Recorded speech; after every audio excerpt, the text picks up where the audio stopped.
Arthur Williams was the greatest and most dangerous money counterfeiter in all of history, having successfully printed millions of fake banknotes.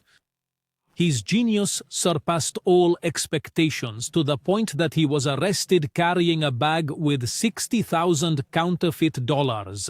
The astonishing part is this: the police couldn't tell the difference between real and fake currency, and he managed to escape this situation easily. His sharp intellect and his undeniable courage truly shaped his rather unusual life, making it consistently full of exciting events and significant, often unexpected, surprises. Arthur Williams found himself entering the world of crime at a remarkably early age, and his very first offense, a desperate act, was stealing from parking meters just to help his struggling mother afford basic food. And one day, he returned home for lunch, and when he opened the fridge, he found it empty. He then felt distressed and sad, and began to wonder about the harshness of their life conditions and the reasons for their extreme poverty and the injustice they were living. He went out for a walk, trying to release his anger, and as he crossed one of the streets, his gaze fell upon a parking meter. He stopped right in front of it and began tapping on it with his fingers just to forget his bitter reality. Suddenly he heard the distinct sound of coins rattling inside. Then an idea struck him: why not simply take the money that was stored within it?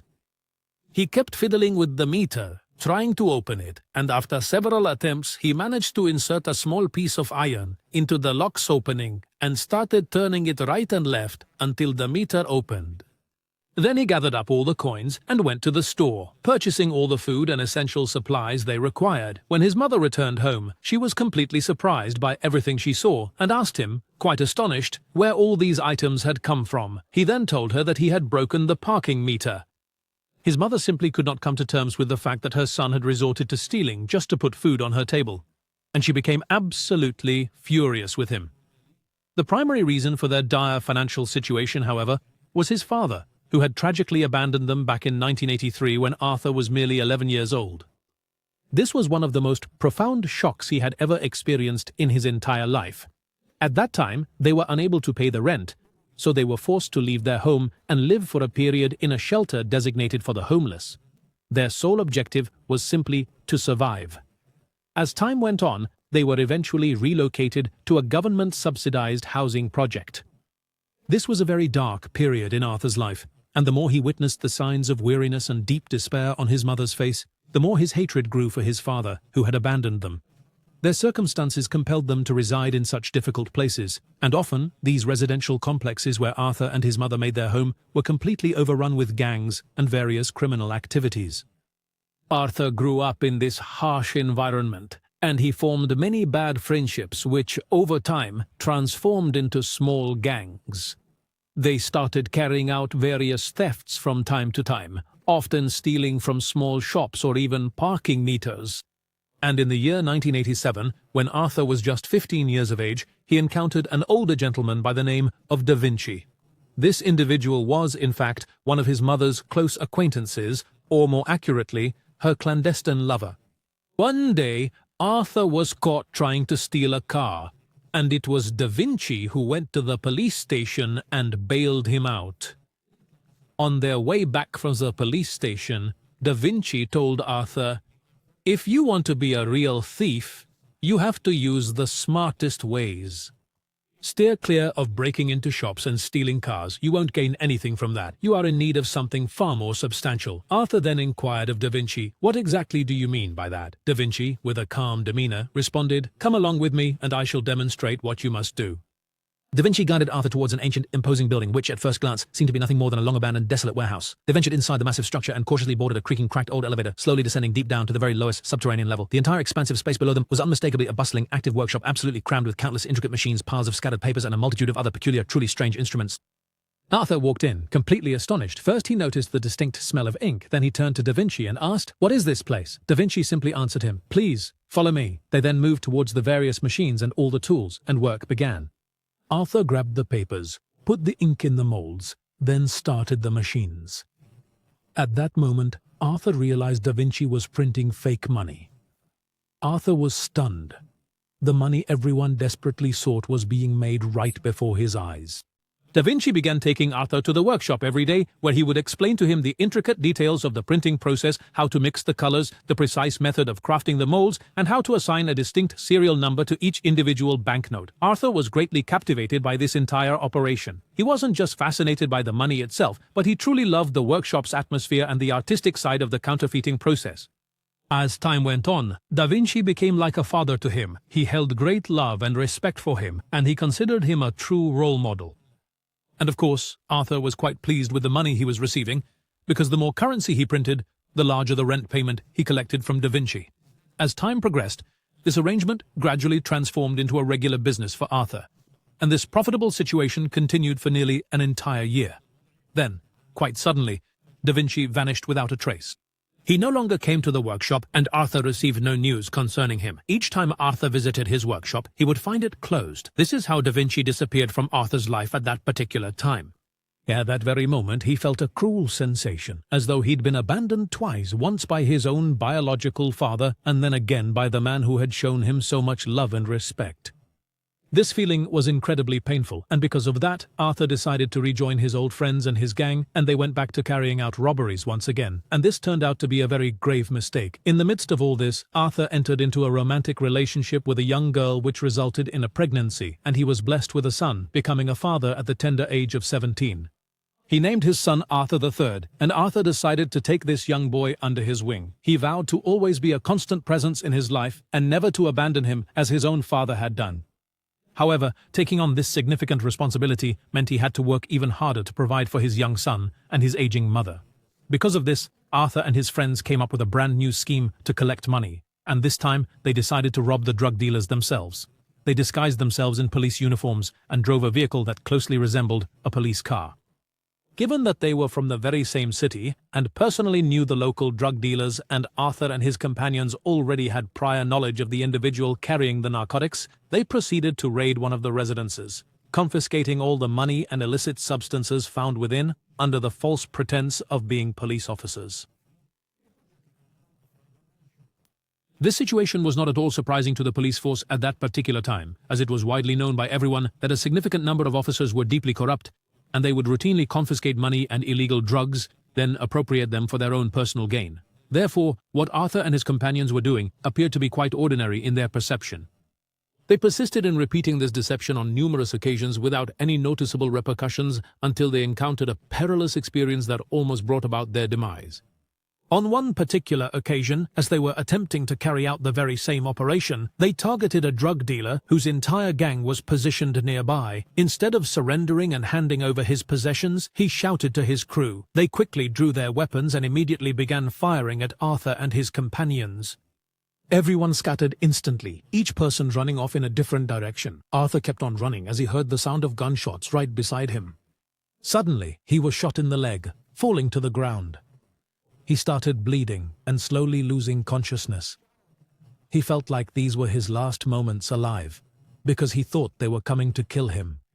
But when he woke up in the hospital, he realized the gang left him bleeding until the ambulance arrived and saved his life.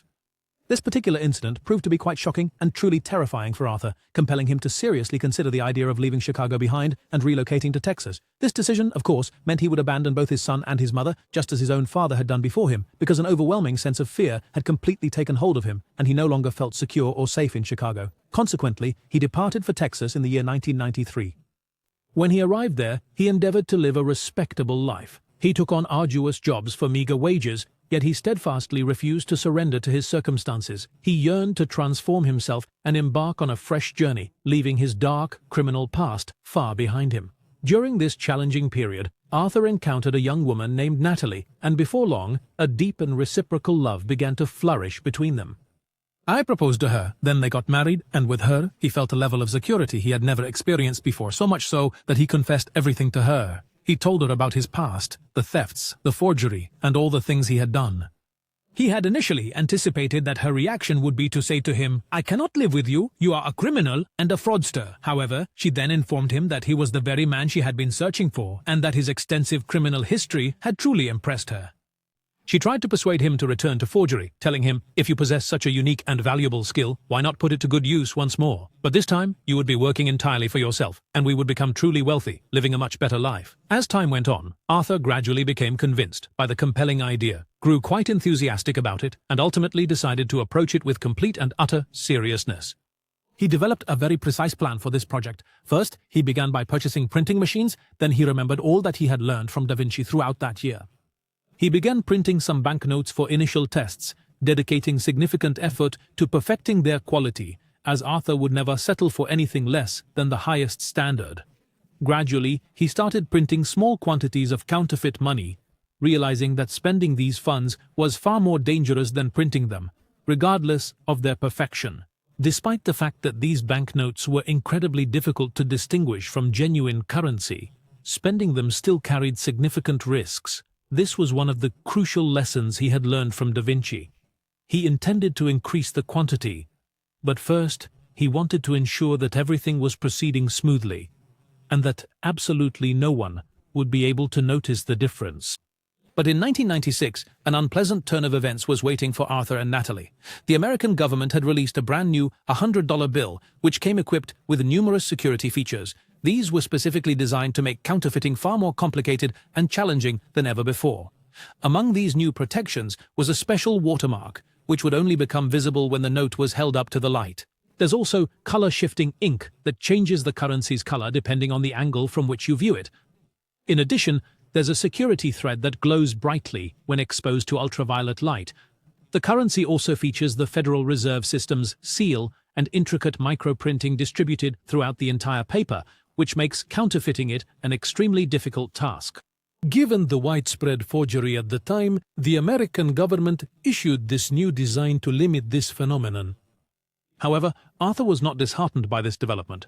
Instead, he became quite enthusiastic and viewed it as a fresh and novel challenge. Distinct from everything he had previously acquired from Da Vinci, he realized that the moment had arrived for him to take charge and make his own decisions, to carve out his own unique path without depending on anyone else. He brought tools that didn't exist in Da Vinci's time, including computers and design software, especially Photoshop, which was considered a revolutionary new technology. Arthur also became one of the first to utilize digital techniques for counterfeiting money. However, prior to the actual design, the very first item Arthur required was the specific printing paper, since it was absolutely crucial that the paper he utilized be an identical match to the kind issued by the Federal Reserve, because even the slightest discrepancy would significantly simplify the process for cashiers to verify the currency's authenticity. They had begun to employ a rather straightforward method to effectively differentiate between authentic and counterfeit paper. They would use a particular type of pen to draw a distinct line across the surface of the paper. If the paper was indeed genuine, this line would then become visible in a bright yellow hue.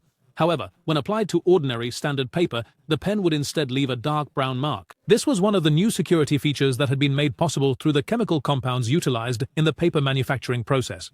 However, the main issue was that this particular type of paper wasn't readily available to everyone, because in reality, it wasn't just ordinary paper. Instead, it was a complex blend of cotton, linen, and various distinct chemical substances. So how could they possibly find this specific type of paper? Arthur and Natalie began to request paper from all corners of the globe, trying out many different kinds of paper and performing meticulous tests on each and every type. However, all their numerous experiments ended in complete failure, to the extent that Arthur became overwhelmed with despair and deep frustration. Natalie became furious with him, stating she would not allow him to give up. Then she picked up a massive book that was right beside her, a phone directory, and lifted it, as if she were about to throw it directly at Arthur. Then she carefully placed the book down upon the table, and as she spoke to him, she drew a distinct line across the book's surface. And that's when the astonishing surprise occurred. The line appeared, perfectly yellow, exactly as it was meant to be. They exchanged looks of utter astonishment, and then their emotions burst forth with overwhelming joy and excitement. Natalie tracked down the company that was responsible for printing phone directories, and then she called them, pretending to be a school teacher who had a special educational project with her students that specifically required this particular type of paper. They readily informed her that she could take as much as she desired, completely oblivious to her true, underlying intention, which was to utilize this very paper for the purpose of counterfeiting money. When Arthur received the paper, he was impressed by its quality. He then placed 2 sheets of it together, and the outcome was remarkably similar to genuine currency. He suggested to Natalie that they could insert the watermark and security strip between two sheets. The only significant problem remaining was the color-changing ink. And one day, as Arthur was walking down the street, he saw a parked car with a paint that shifted between purple and green. And as he moved around it, the car's color changed completely, just like the ink on a $100 bill. Arthur contacted the company responsible for manufacturing the car paint. He eventually discovered that it was, in fact, the very same company that produced the specialized dye for the United States government to print its currency. This meant they had finally arrived at the actual, true source. Following that, they had everything completely prepared, the appropriate paper, the correct ink, and the meticulous design. And all that remained for them was the printing phase, a phase that would require a considerable amount of strenuous effort. Arthur knew that all banknotes possessed a creamy green color, a shade that couldn't possibly be achieved using standard, ordinary printers. Instead, it necessitated specialized printing machinery because the paper itself had to be pressed repeatedly several times over in order to finally attain the precise desired color. Consequently, they would first carefully apply the ink, then proceed to incorporate the watermark and the crucial security strip before finally pressing it for the very first time. After that, they placed the picture right in the center and pressed down on it for the second time. Then they added the stamp and the serial number for the third time. They also utilized a unique software program specifically designed to automatically produce a distinct serial number for every single banknote. All of these intricate technical details ultimately established Arthur as the most accomplished counterfeiter in the entire history of the United States, and quite possibly across the globe. Arthur eventually perfected the entire operation, and the final outcome was truly astonishing. The counterfeit banknote had become an absolutely perfect match to the original. His unwavering perseverance and profound dedication to his work had yielded truly extraordinary success, enabling him to flawlessly replicate the entire process with the exact same precision as an authentic, official banknote. Natalie, in turn, decided it was finally time to put her own experimental attempt to the test for the very first time. She went to a supermarket and bought an item for $10.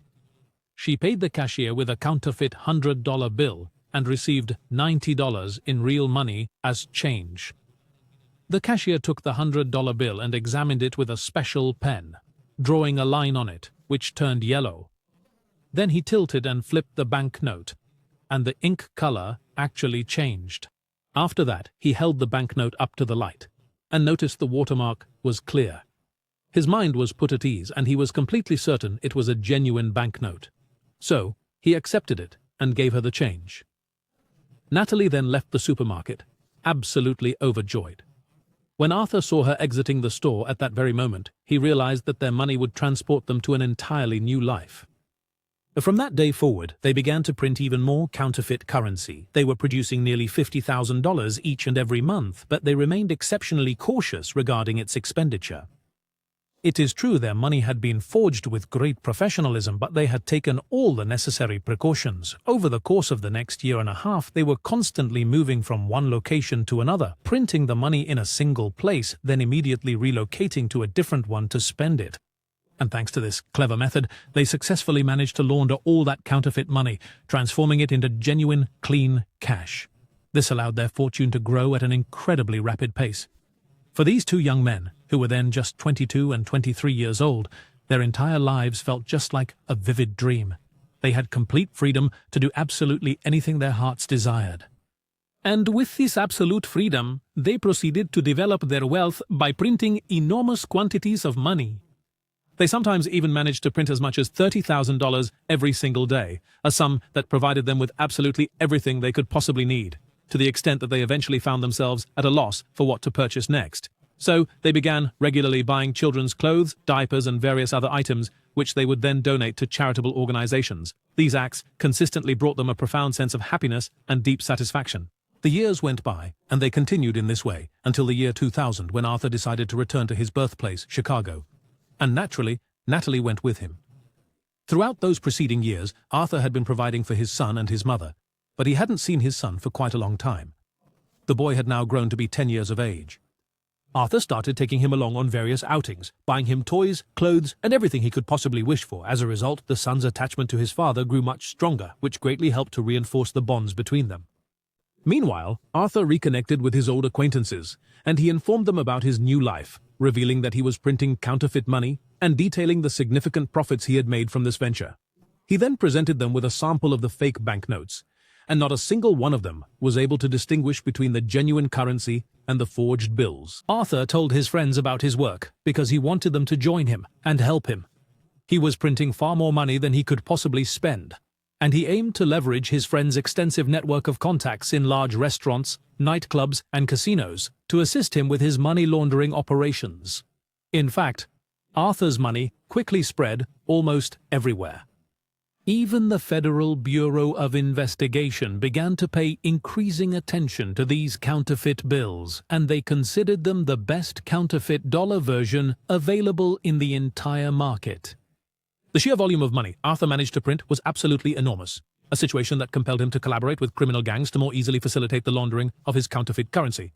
Consequently, he decided to offload $100,000 in fake bills in exchange for just $30,000 of legitimate, real cash. Simply put, he was providing funds to various criminal organizations. At the same time, he quickly realized he had entered a very dangerous world. Therefore, he took extensive additional precautions to ensure his personal safety, fearing that these gangs might try to eliminate him, especially once he began dealing with the Italian La Cosa Nostra, the Russian Bratva, and numerous other powerful criminal syndicates.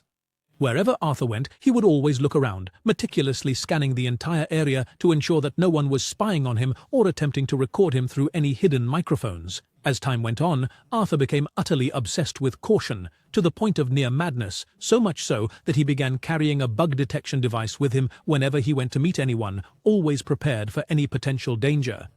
He continued to endure this constant state of tension for many long years. Then, in the year 2002, the Russian Bratva gang, with whom he had been dealing, invited him to a lavish party, which was absolutely brimming with all sorts of illicit drugs, and Arthur was carrying with him a substantial amount of counterfeit money, specifically designated for its handover to the Russian gang. The party was held in a nightclub at a luxurious hotel. Many ordinary people were also staying at this hotel, alongside its workers and staff. The gang had reserved several rooms, and one of those rooms belonged to Arthur. He went up to his room to get some rest, carrying his suitcase, which was completely filled with counterfeit money. It contained approximately $60,000, in addition to some narcotics that his Russian friends had gifted him. About half an hour later, he heard powerful knocking on the door, and someone shouted from outside, "Police! Open the door immediately!" Arthur flung the door open instantly, and the police burst into the room, weapons drawn, immediately questioning him about drugs. Arthur vehemently denied having any drugs, but the officers quickly discovered some placed right on the bedside table. The police then thoroughly searched the entire room and soon located the bag, and at this point, Arthur's apprehension truly began to mount. To his great misfortune, it turned out that one of the officers was particularly skilled and experienced in handling large sums of cash. At first, they believed it was drug money, but when the officer started counting the bills, he felt something quite strange about the money. So they arrested him and confiscated the drugs and the cash as criminal evidence. At that very moment, Arthur felt this was truly his end, and that the police would inevitably discover the money was counterfeit, a federal crime far more serious than mere drug possession. When the police initiated their investigative procedures, Arthur sought the assistance of a lawyer. The lawyer arrived and presented him with the police report, which detailed that the door to the room had been left open at the time of his arrest, and that officers had observed the illicit drugs openly displayed on the table right beside the bed, and consequently, they proceeded to forcefully enter the room and commence their search. Arthur emphatically told his legal counsel that this particular claim was absolutely impossible, given that the hallway was exceptionally long, making it utterly impossible for anyone standing at the entrance to clearly see the table. Based on this crucial information, the attorney promptly filed a formal motion to dismiss the entire case, asserting that the alleged entry was both entirely unlawful and completely unauthorized, which ultimately provided a very strong and compelling foundation for his client's defense. It was indeed proven that the grounds for the arrest were unfounded, and furthermore, the search operation itself was deemed illegal, leading the judge to order the dismissal of the entire case. Despite this legal victory, Arthur's fear and anxiety only intensified, as he knew the FBI would now be monitoring him closely, fully aware of his possession of counterfeit money. Arthur made the decision to cease his printing operations and all his other activities, which notably included his involvement with gangs. However, even after he stopped, he remained living in a state of perpetual dread and constant panic, feeling a profound need for a radical change in his life. Consequently, he began searching for his father, who had abandoned him and his mother when Arthur was just 11 years old. After a long and extensive search, he finally managed to locate someone in Alaska who possessed crucial information about his father, and that individual then provided him with the address. So Arthur immediately wrote a letter to his father and sent it by mail. To his great surprise, only a week later, his father called him and they spoke for almost an hour.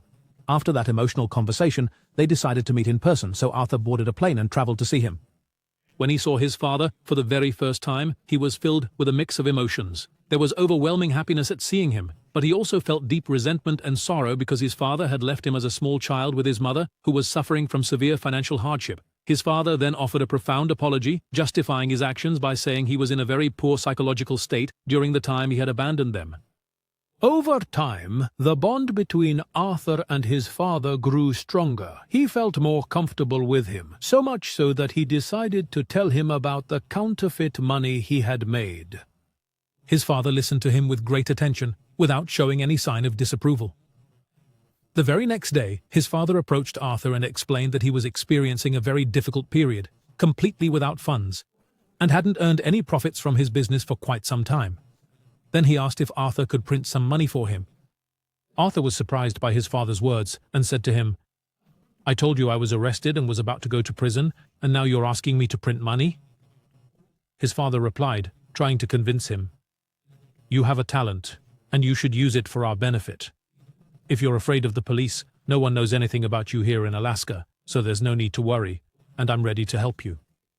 At first, Arthur felt a wave of fear wash over him, yet at the very same moment, he yearned to witness the pride in his father's gaze. After much careful consideration and deep thought, he ultimately decided to reprint it once more. He used to hide some papers and printing presses in a warehouse in Chicago. He then asked his friends to ship them to him in Alaska, and he successfully received the entire shipment. He began setting up the printing workshop with his father. This experience greatly contributed to strengthening their bond, and Arthur became very happy and proud to show his father his skills and his high level of mastery in his work. However, this particular time, the outcome wasn't exactly good, nor was it entirely bad, but its quality was noticeably inferior compared to the previous versions. Arthur then told his father that this matter absolutely had to remain a secret between them and that it was essential to thoroughly test the money first, just as he had done with Natalie, before they could consider spending it normally. Although his father initially showed understanding, he ultimately acted in a completely different manner. The very first thing he did was inform his wife, Anis. Then he handed her $3,000 for the purpose of laundering it, and she, Anis, in turn, distributed a portion of these funds to some of their neighbors, so that they, in their own way, could spend and effectively launder the cash. When these neighbors received the money and saw it was perfectly identical to authentic currency, they decided not to wash it, arguing that no one could possibly distinguish if the cash was fake or genuine. So they proceeded to spend it quite naturally. The father, his wife, and the neighbors spent the money without ever exchanging it for real funds. As for Arthur, he truly had no idea what was happening, but he sensed his father was starting to act quite strangely, and whenever he questioned him about the money, his father would consistently avoid giving an answer and quickly change the subject. When Arthur saw that things were not going well, he decided to stop printing and leave Alaska immediately. He spoke to his father, telling him he no longer felt comfortable printing money, and that he would be departing. His father didn't try to convince him to stay. On the contrary, he let him go because he had already learned the printing process very well and intended to continue it by himself. Arthur departed from Alaska, and this decision proved to be quite beneficial for him because the couple to whom Anis had entrusted the money were squandering it carelessly. They proceeded to a shop, purchased several items, and then, at the point of payment, they attempted to use the counterfeit currency. When the cashier observed the counterfeit currency, he grew suspicious of its legitimacy. Once he confirmed it was indeed fake, he promptly contacted the police, leading to the couple's arrest. The couple was subsequently enlisted as police informants to locate the individual responsible for printing the money, which ultimately enabled the police to apprehend Arthur's father and his wife, Anis.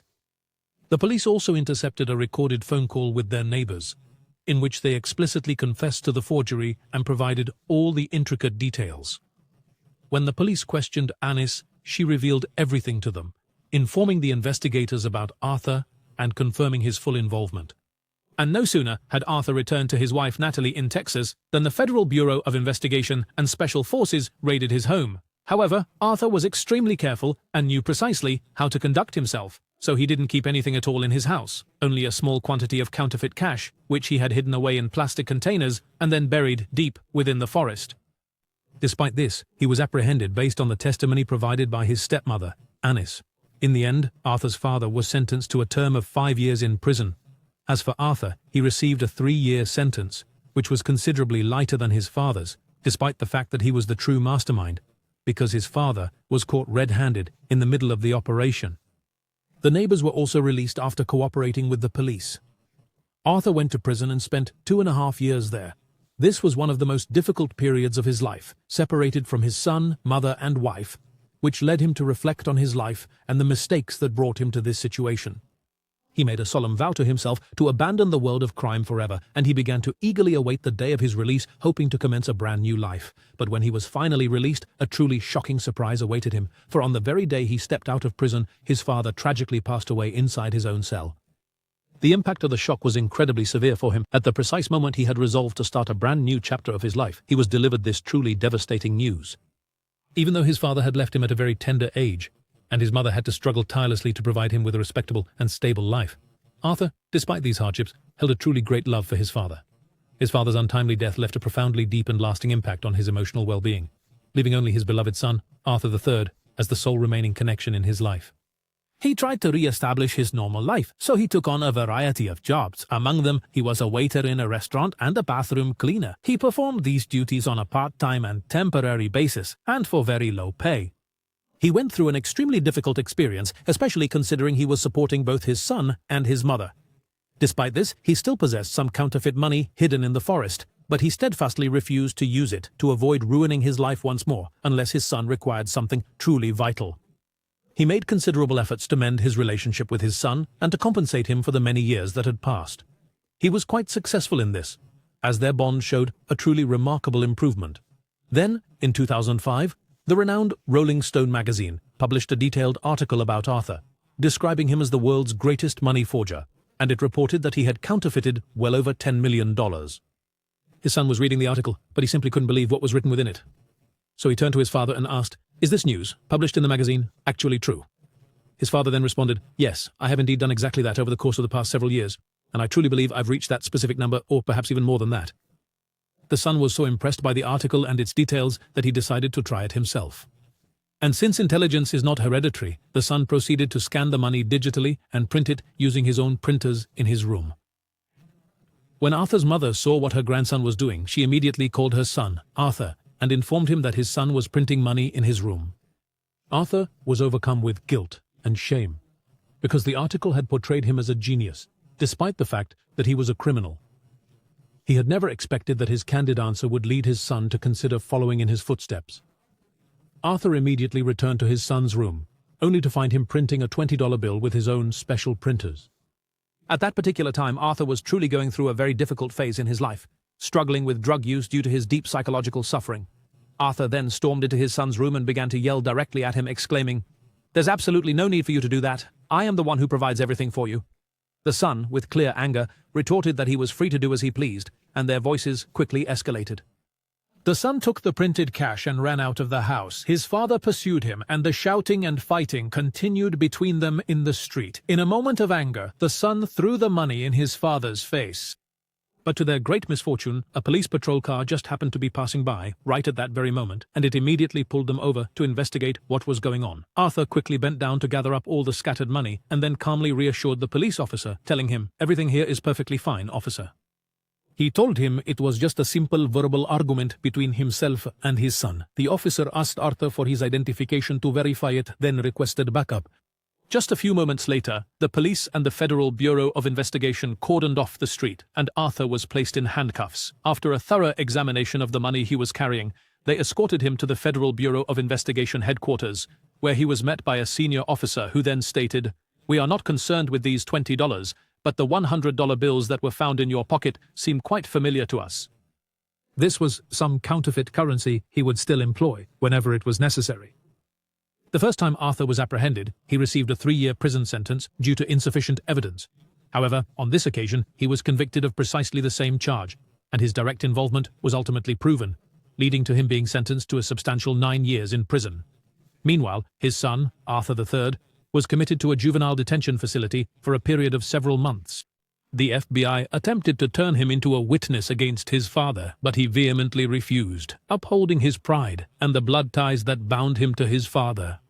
After his second imprisonment, Arthur felt profound despair, feeling like the biggest loser in the world and utterly unable to mend the damage he had caused with his father or his son. At that very moment, a profound feeling overwhelmed him that he no longer wished to continue living. As for his son, he had returned to reside with his mother, but they found themselves utterly incompatible. So the son decided to depart from the home and live independently. In the years that followed, he dedicated all his time to counterfeiting money. Although his counterfeit money was far from perfect, it was more like a poorly scanned copy, yet he still had customers eagerly awaiting his finished product. The son diligently worked to enhance his output and acquired superior equipment, for his singular ambition was to emulate his father's achievements. He then established his own workshop, bringing in various machines, printers, and a multitude of advanced tools. Soon after, he began to receive an increasing number of orders, and his printers were operating almost continuously throughout the night. And then, one day in the year 2009, when he was just 18 years of age, while he was fully occupied with the execution of one of his largest orders, a considerable number of Federal Bureau of Investigation agents suddenly raided the workshop, and he was apprehended right there, red-handed. When his father received the news, he was deeply shocked and felt profound guilt, because his son had also been imprisoned for the crime of counterfeiting money. Arthur then submitted an official request for a transfer to the very prison where his son was incarcerated, and after a month's time, his application was finally approved. Arthur felt immense happiness and was truly excited to meet his son once again. And throughout the years they spent together there, they grew to be very close friends, always talking about their future, their hopes, and their ambitions, and what they would do once they were released from prison. Arthur, for his part, dreamed of becoming an artist. He started to draw while he was incarcerated, and he continuously worked on improving his artistic abilities. And upon his release in the year 2015, he decided to make the artistic domain his permanent career path. All his artistic works were a reflection of his life and his experience in forgery. He skillfully exploited his knowledge of the security features found in currency, using them to create incredibly precise and distinctive paintings. The value of Arthur's artworks then began to range between $40,000 and $50,000 for each piece, completely transforming his life. Instead of forging a $100 bill, he became capable of painting a single artwork that could be worth $100,000. The moral of the story is that anyone can achieve success if their skills and abilities are guided correctly and in a positive direction. Arthur's story reminds us that talent, no matter how it's used wrongly, can be transformed into a constructive force if directed towards what is right. True success doesn't come from falsification or deceit, but from channeling determination and creativity towards building an honorable and fruitful life.